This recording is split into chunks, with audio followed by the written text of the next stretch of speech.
So welcome back to Trust Your Gut. It is our December edition, and I am here with Dr. Antonio Aragona, Doctor of Ayurvedic Medicine. And um, we are approaching what I often love as a hibernation period, winter rest time. We're approaching the winter solstice in the northern hemisphere. We're here in the US. We're both here in Philly, in Philadelphia, Pennsylvania.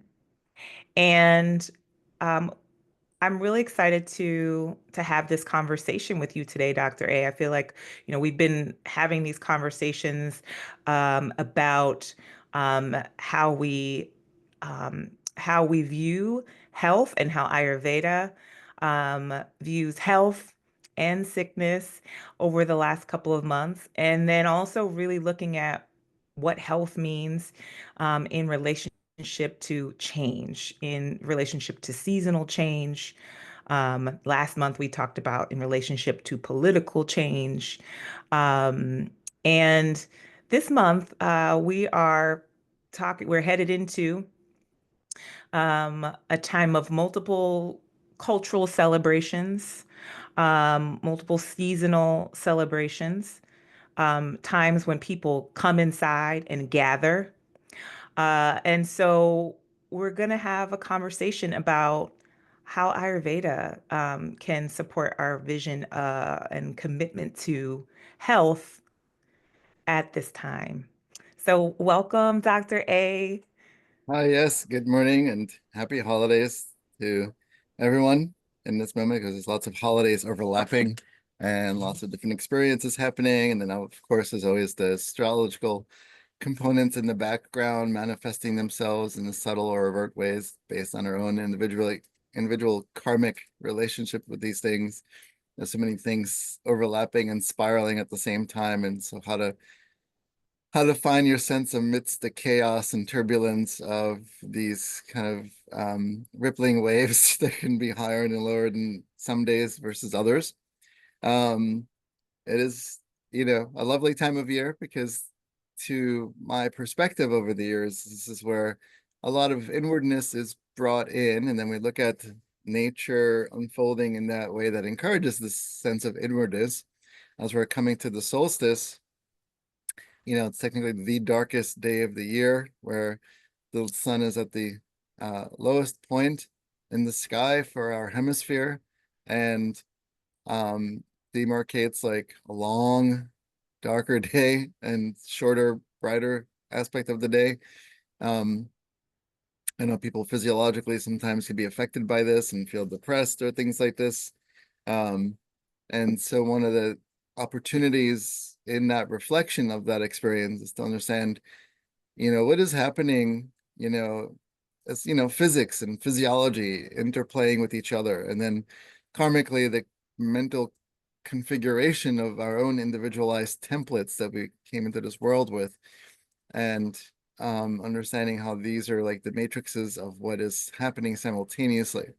And so when we have this understanding of like, here's a cause and effect or karana karya of when this happens, I feel this. And we can sort of like elucidate this and expand upon this concept when it comes to like what's happening with the solstice, what's happening with the holidays, what's happening with our relationship when we're interacting within, familiar communal exchanges with other people during this time of year.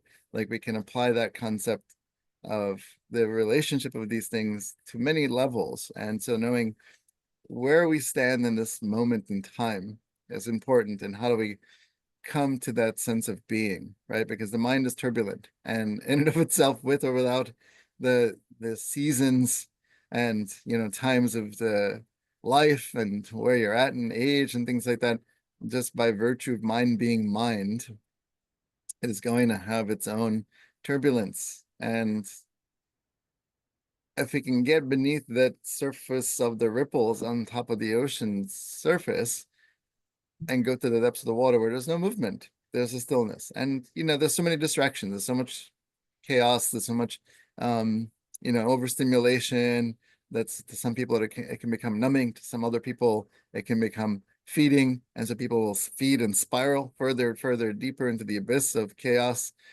Um, at some point, life will teach us the lessons through reflections through the body's experience when we're not in alignment. And so, for simplicity, when we come into like what is the basic thing that's happening now, right? The sun is going to be positioned at the lowest point in the sky, darker, longer days.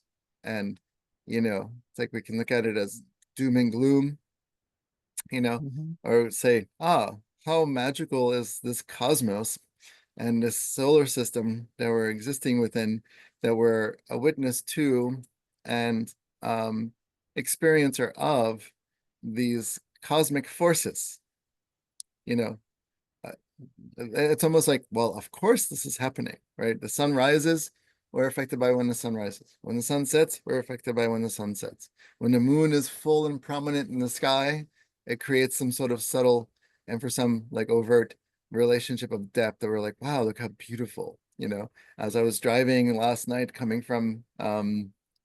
I was coming from Manayunk, it was like, wow, like I was looking at the lights on the streets and then the lights of the houses that are lit with Christmas decorations. And I see this big glow and I'm like, oh, there's the moon. It's very lovely. It's right Yes, there.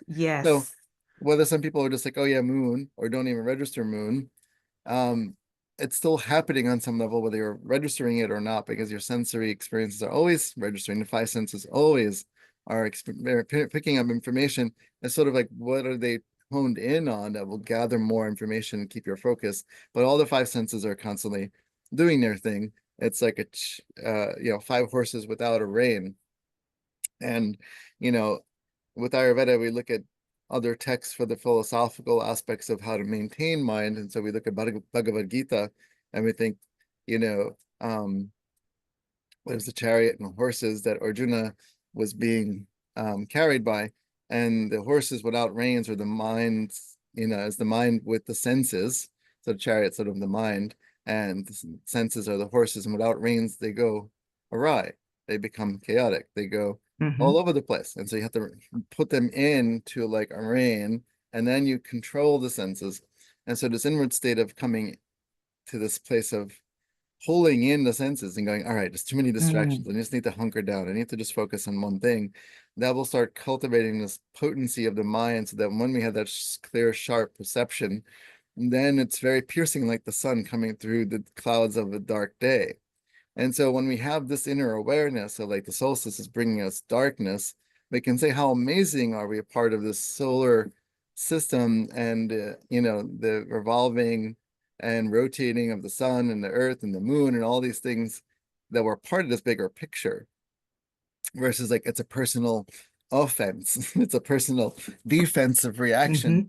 to like this sucks, it's horrible. It's people talk about these things. People complain about the weather all the time. And it's like, well, you can change your perspective or you can change your relationship to it or just accept.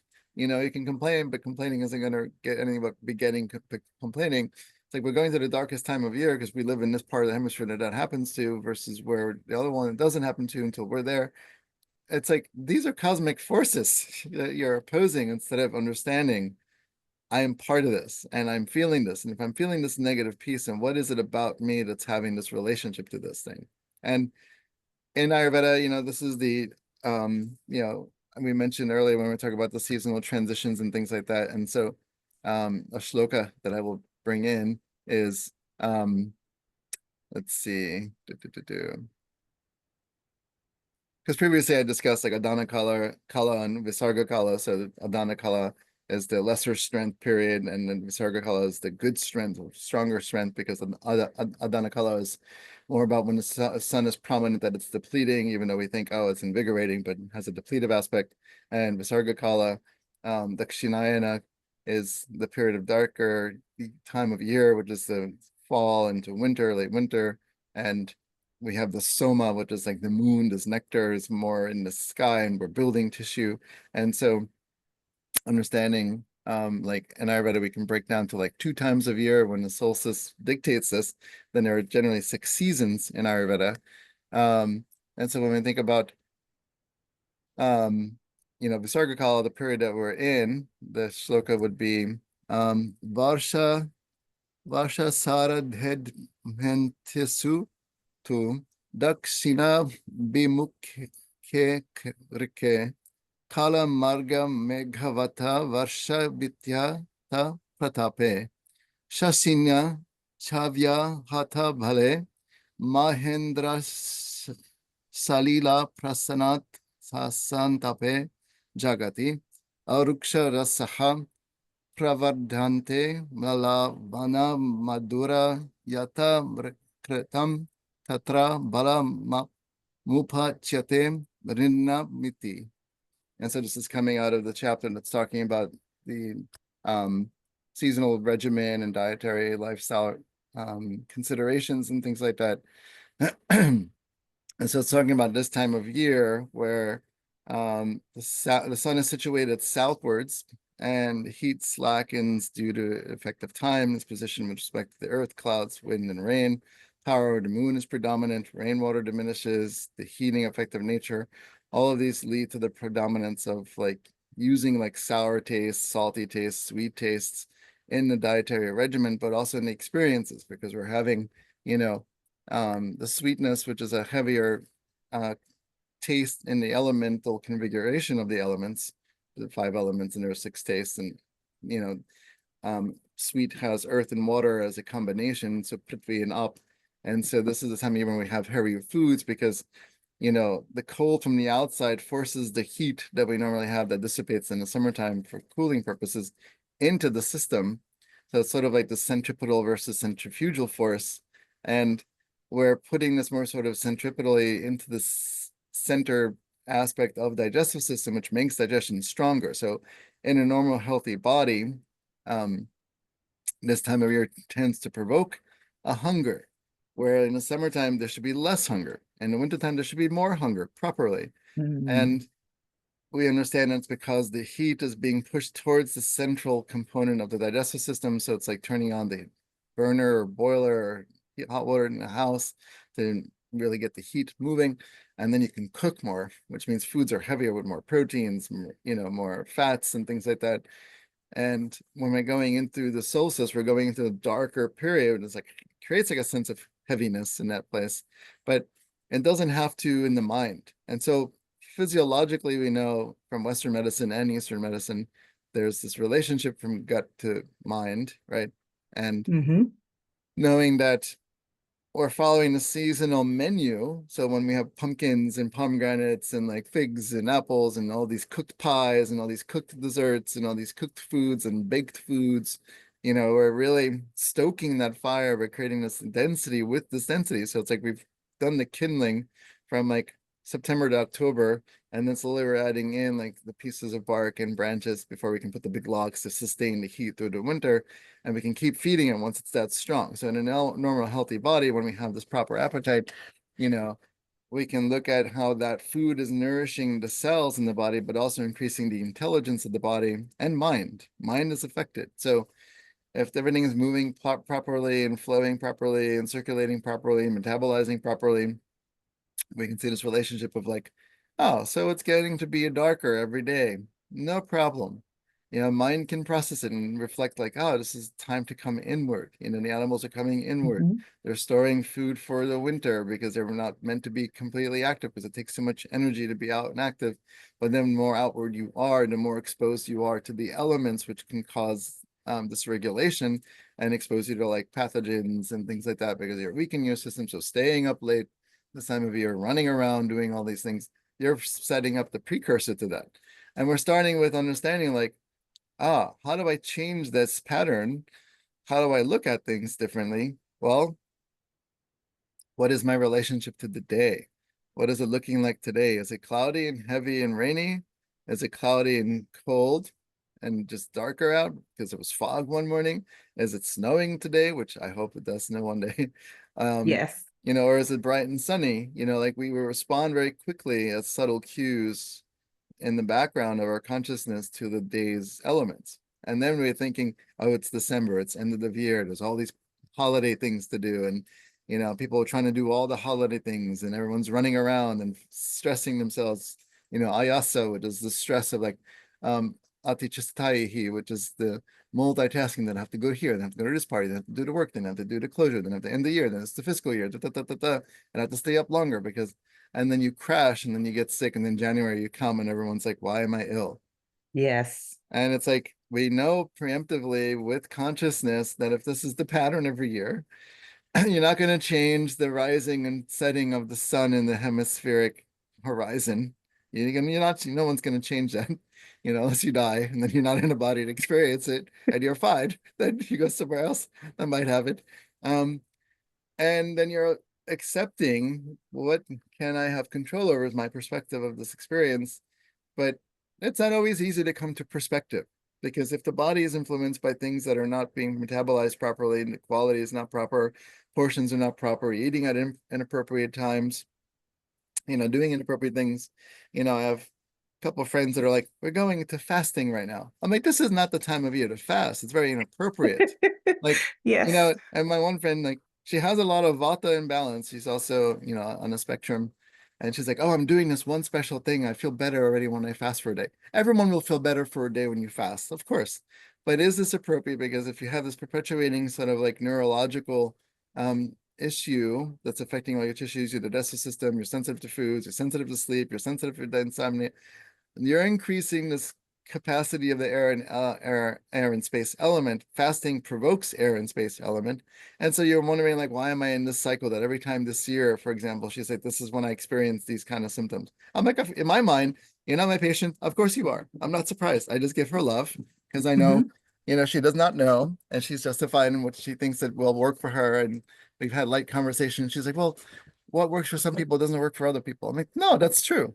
But Ayurveda has to make sense universally because it's a universal scientific system that understands all beings and all bodies based on all the elements that exist in everything. Like it's never just like you're special, you know. It's not. It's like we're getting to Yeah. physiology and physics. Mind is what makes everything feel this divisiveness, right? It's like it knows, and understanding like, oh, well, if you're the root cause of your own thing because you don't see, then of course you're not going to have perspective. And so how can you see perspectively if it's fragmented, if your digestive system is off? Like you have to Well, come to center. yeah. So let me slow you down for a second. That I'm going to put a placeholder on you have to come to center because you said a great deal about what it means to come to center, what it means um to work with to come to the center of the gut. And there's Mhm. something here that feels really potent as it relates to centering, grounding, being in the body and um, being able to have the perspective to relate to your experience rather than being embedded in it, right? So there's that part, and I want to lift that up. But also, you got my neurodivergent, neuroexpansive brain going do do do do do do do do do. So, because you just dropped a whole book of knowledge. And that's not including the Bhagavad Gita. So I want to be very clear. I know That you're was trying just to get based it on one all in. shloka. That was just based on one shloka. One shloka. I got physics, I got centripetal and centrifugal force. So I got to slow you down because I'm like, okay, wait a second. Um, there were many things that came up. And I think that, I have like a deep personal connection to what you just shared about your friend too, just knowing my own experience in a neurospicy body that has multiple sensory sensitivities, and you know this. And this idea that I think we've talked about, right? About like these universal approaches in Western medicine, or like even the information that comes out that seems like it's helpful for bodies that are not going to follow a normative body's plan. So in thinking about like intermittent fasting, right? I love it. Like I think between being a woman body who is approaching, perimenopause age, maybe I'm in it, maybe I'm not, I don't know, but approaching that age, between that, having ADHD, um, and sensory sensitivities in my lifetime, over the course of my lifetime, that I had not fully understood. Hmm. Um, Given all of that, there's like multiple sources that will say yes, intermittent fasting is like exactly what you need. Right. And so you're going up against this information that is out there that's suggesting kind of a universal approach to these experiences, right? The hormonal imbalances of perimenopause, menopause, the hormonal imbalances of folks who've experienced long COVID, and the lack of like real research or data around both of those experiences in Western medicine. And then the growing understanding of the experiences of bodies on the autism spectrum, bodies that are, neuro expansive, neurodiverse. Hmm. Um, and we're trying to find our way. And so there's that. And then Ayurveda is saying, um, uh, what I'm hearing you say, and I want to clarify. It's like, yes, there are some there's basic universal knowledge that does apply to our bodies. And then there's also information that's based off your constitution, your doshas, your Hmm. relationship to the season, your geographic location. Hmm. Um, and so when you're trying to find your grounding, I'm gonna come back to the center Hmm. in this time, because I got activated just thinking about years of just frenzy and like frenetic movement the last 2 weeks of the year, just complete and utter stress, trying to like, first of all, doing last minute shopping, buying things that aren't needed because I feel the need to, do something, buying more than I want, over consuming everything, food, alcohol, like stuff, trying to show up at everything, being exhausted, and wanting to try something different every year, having people come to my house when I don't really want to have people come to my house, but knowing that that was the compromise because I didn't want to go to their house, like not knowing how to tell anyone, I don't want to see you, I love you, but this is too much. Yeah. There's too much packed in, finishing projects for work, right? Before trying to take a break and being so exhausted going to the break that I don't even experience a break. Hmm. Um, and so knowing that these have been patterns and I have been so dysregulated. I got COVID the first time on January 1. Hmm. Now, granted, it was in a time like that, there was like the huge Omicron outbreak, and so many people got COVID for the first time or got it for the Hmm. second time, whatever, at the end of 2021.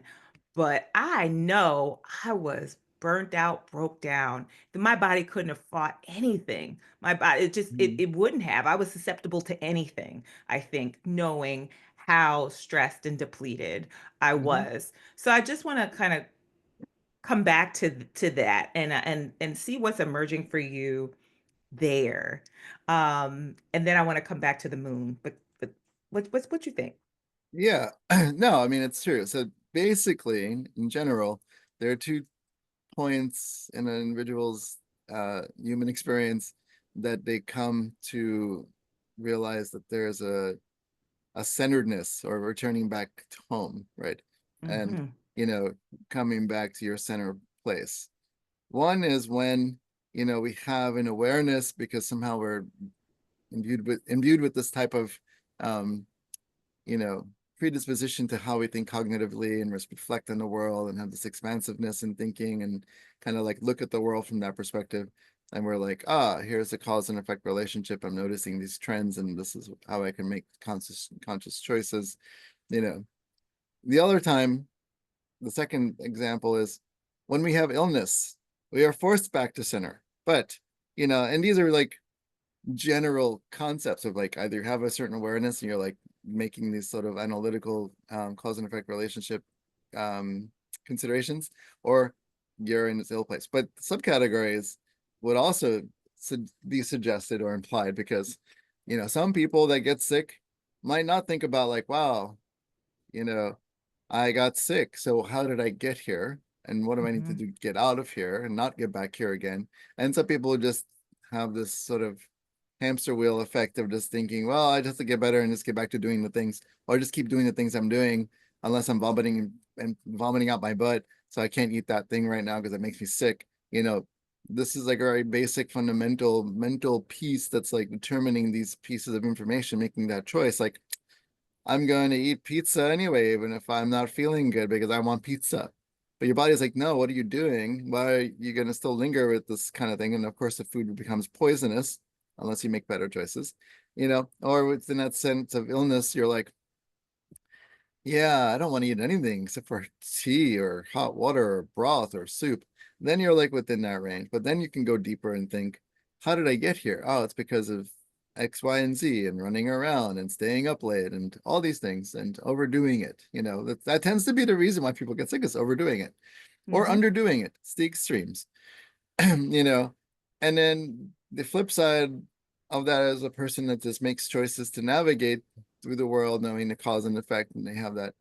And then, the subcategories, some people just don't have that interest in thinking so deeply, and they just kind of like with the flow of each day or in the moment. And it's an individualized sort of karmic, we'll say, or individualized like psychological standpoint that each person just has that based on predisposed training and modeling and sort of understanding, what they learned behavior from growing up, from adolescence, from their peers. Like these are things that are always influencing everyone. But when you're really on the path of consciousness, yoga is the path of consciousness, um, Ayurveda is the path of consciousness. Tantra is the path of consciousness. Jyotish is the path of consciousness. This is provoking a certain capacity of understanding your relationship to you, what you think is you, and then your relationship to what is outside of you to the next level of like, there is no difference between what is outside of you and what is inside of you. And so these are various like depths on the spectrum of like, where are we at within our own individualized consciousness and ability to conceive of different thoughts that will navigate us in the world using the GPS. If you're smart enough to think, wow, I don't feel good, so I should probably slow down, and you make different choices, you can circumvent getting deeper into illness by saying, I'm going to just take a couple of days off, or I have no time to take off. I have that deadline. I have to hurry up, and this has got to happen. I'm just going to push past it, and then I'll just deal with sickness later. And then, you know, when we do that repeatedly, eventually we hopefully learn, unless we get the bigger diagnoses that say, whoa, my mortality is being challenged now. Now I need to really make a choice. So I've had patients that come and go that are like, I have this gigantic big X marks the spot thing now. How did I get here? And Ayurveda will always know how you got here and where you might be going based on this cause and effect concept of karana karya and predictive. And so nimitta karanas, causative factors, would be the primary influence in why diseases start. Nidana parivarjana is the implementation that as Ayurvedists we put in place to counter that. So if you're like staying up late and eating on the go, eating at inappropriate times, justifying this because, I have friends that talk to me and they're like, oh, there's current research and science that shows that there are two types of people now, that there is a nocturnal person and that there is a diurnal person. And so that makes sense why some people are night owls. And I said, yes, we're going to have science that's going to justify like what's happening today as the causative factors that are influenced by the causative factors causing these conditions, that we can justify like there are two types of people. But historically, these sciences of Ayurveda, yoga, um, even Chinese medicine, Tibetan medicine will say the basic template for all humans has always been set. It is in stone. The circadian rhythm is in stone. This is how we understand the physics. They were smart. They were very smart. If we are deviated from that baseline that is the normal predisposition for all human beings, past, present, and future, what has caused the deviation? Are these nimitta karanas, which are the causative factors? Why is it that humans feel better when they go away on vacation and their digestion gets better and you have less symptoms, not just because they leave the US because food here is crappy. Yes, because To that be is a real frank, thing. I We know need to some say people think that. it's crappy, but Yeah, no, we need to be very I'm clear feeling that very that's extreme. robustly, I'm feeling very robustly passionate and and a little like unhinged today. So I love it. I'm here with you. You know I'm with you. and so it's like we have these things that we understand, or we want to understand, or we choose to not understand, because we can choose to not understand. If I'm sick, I should not have pizza. Just like Europeans know we should not eat American food because it's contaminated with all this yellow number 40 and these, chemicals that Monsanto has created that supposedly for the like, of course, the pasta here, the flour for the pasta that makes basic pasta is not the best. In Italy, it is optimal. Of course it is. Because the chemicals that are disallowed there because they protect their people there, but health for the most part better than we do here. But what we put in our food for preservatives, that we put formaldehyde and bagels that you buy in the standard Acme store because we're trying to preserve the bagel, then we're consuming this and we wonder why we have all these things going on. It's like when you can slow down and start seeing like all these things, and Dr. Google does not know everything. It creates confusion, you know? And so you have to get to the baseline of like, what are the original sciences that were established thousands of years ago that have this understanding of foresight, knowing if you're going to live a lifestyle that's going to be on the go, 1 + 1 = 2, of course. So today, if we have people that are like, well, I'm diurnal and I am nocturnal, and scientific report shows that I'm just that category, then you fall into the category of, yes, the current contemporary factors have created this duality. That doesn't mean that it's the healthy norm. That part, the healthy norm, right? The what is the healthy norm?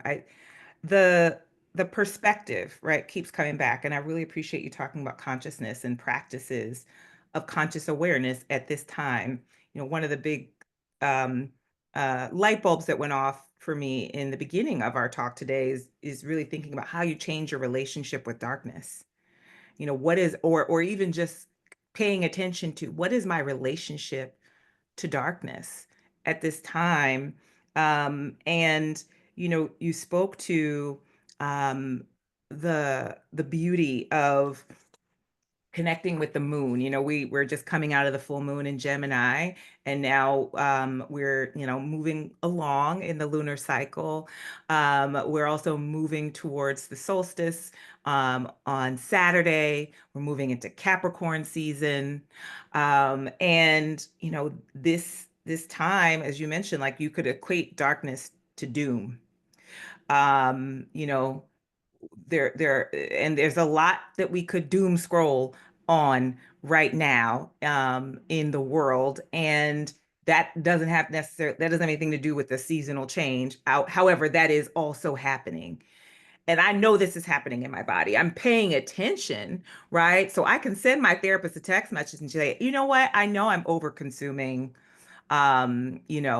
information right now. I know I'm doom scrolling on Mm-hmm. YouTube. I know I'm not doom, at least I'm not on, other social media. So I'm proud of myself. I'm like, you know, putting it into one space, but I'm micro learning, and Mm-hmm. I'm finding that I'm, listening to content that is, it's activating my brain when I'm supposed to be going to sleep. And then I wonder why I'm so tired, but I know why I'm so tired.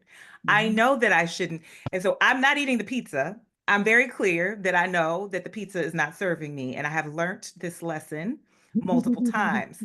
The lesson that I refuse to learn right now is in my sleep hygiene, Mm-hmm. because the dopamine hit that I'm seeking right now in feeling out of control, in feeling fearful, like I'm conscious and aware of the fear that I'm projecting into the future, Mm-hmm. into the unknown future, beyond Inauguration Day 2025, Mm-hmm. the unknown future of these cosmic transits that are like really wild and chaotic, right? But we have the choice also to pay attention to the stories that we're telling. As I study multiple astrologers, or I listen to multiple astrologers, I really appreciate listening to the stories that they Mm-hmm. tell and how they are interpreting the archetypes and the myths that surround the cosmos and the transits.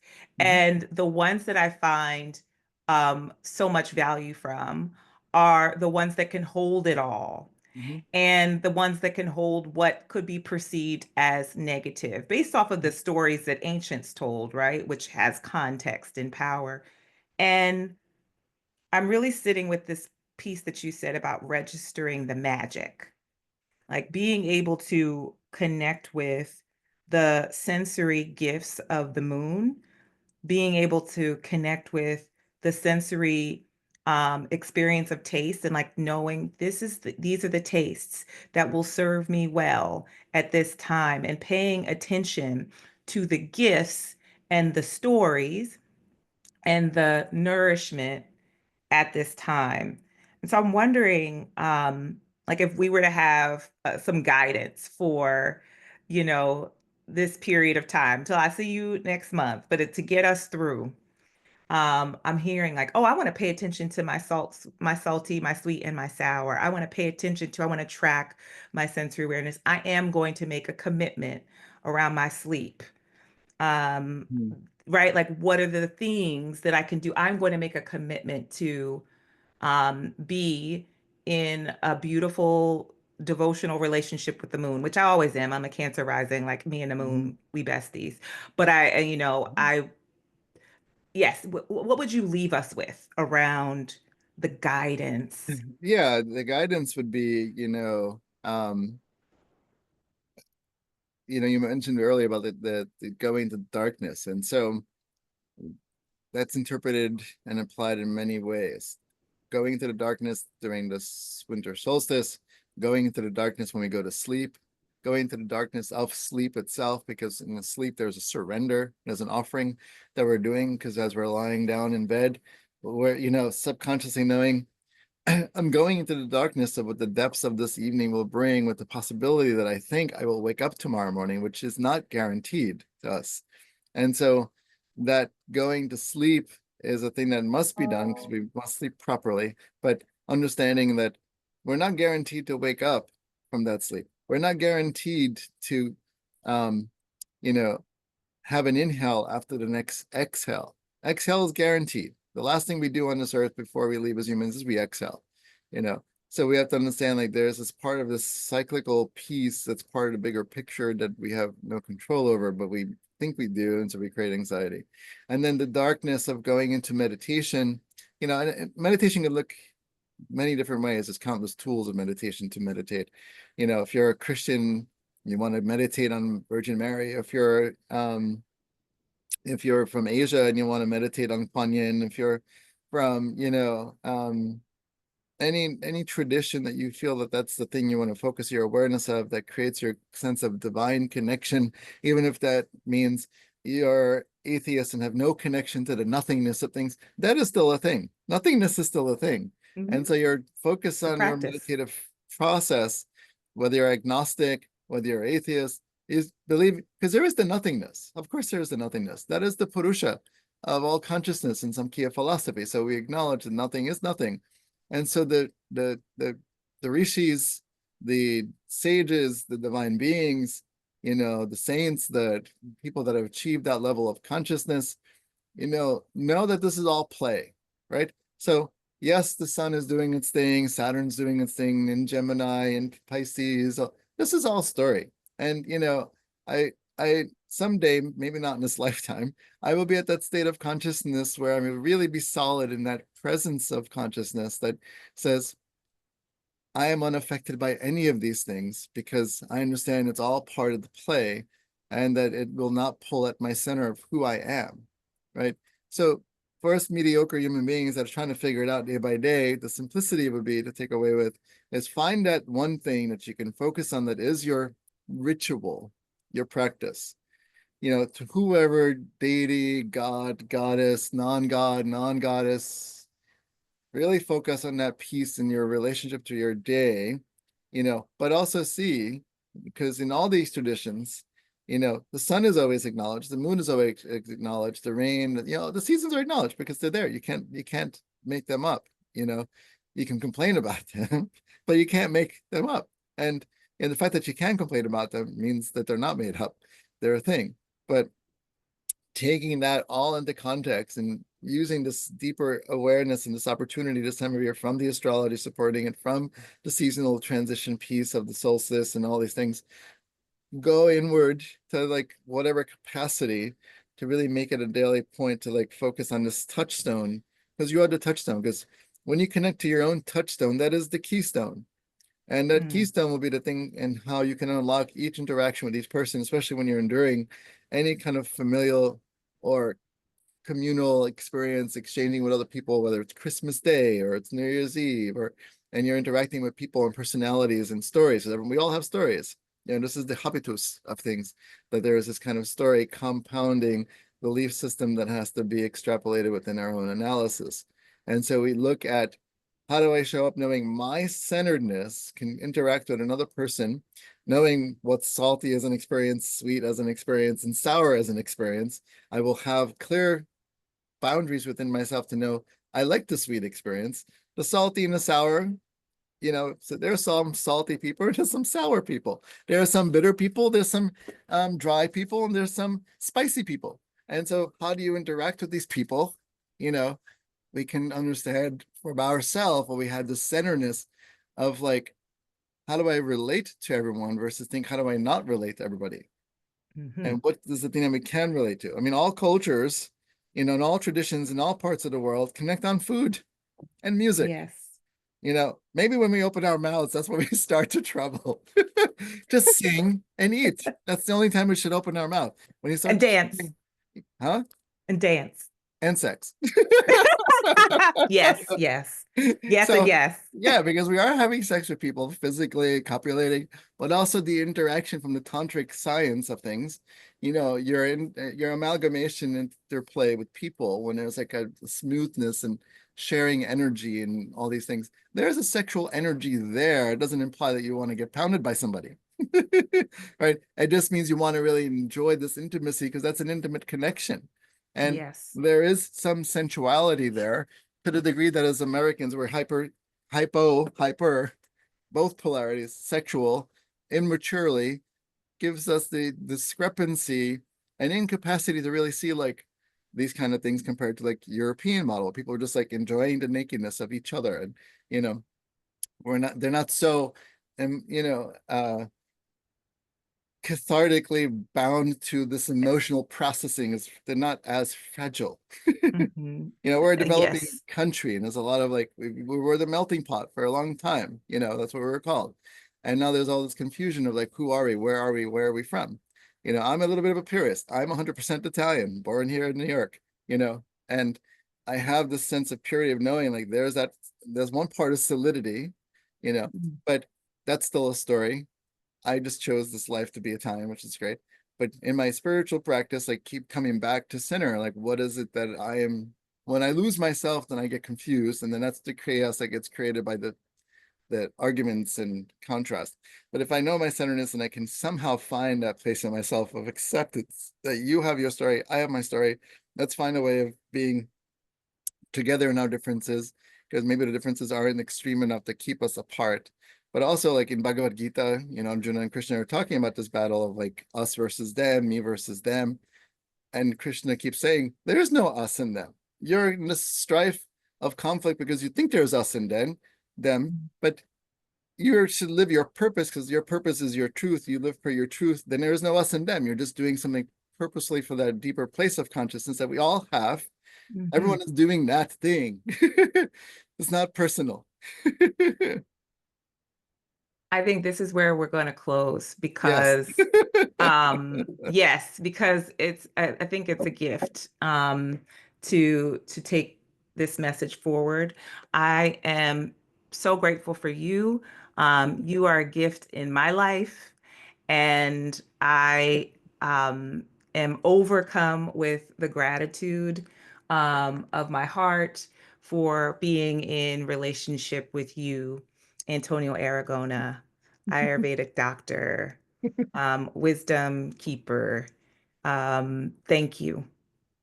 Well, I'm grateful for you, because we are one part of this universal consciousness, and we enjoy the sweet, savory madhura ras, or the sweet taste of our interchange of universal consciousness and play. And I these are the moments that delight me as Mhm. well. And I am slightly, because I am human, I preferred sweetness over sour moments of people. Unless I'm having a margarita, then that would be a nice moment, because that sort of my consciousness, like I prefer better than those people. And I try to just go, it's all one anyway, and it's okay. Right. But I definitely like enjoy our experiences, and I look forward to unfolding together on an ongoing basis. Ashe, and me too. You, please be well. For those who want to work with Dr. A, you can work with him virtually, in person, globally. Please find him at Still Point Ayurveda. I will include the link with this video, and we look forward to seeing you in 2025. All right. Yes. All right. Happy solstice Happy and solstice. be well. Be well.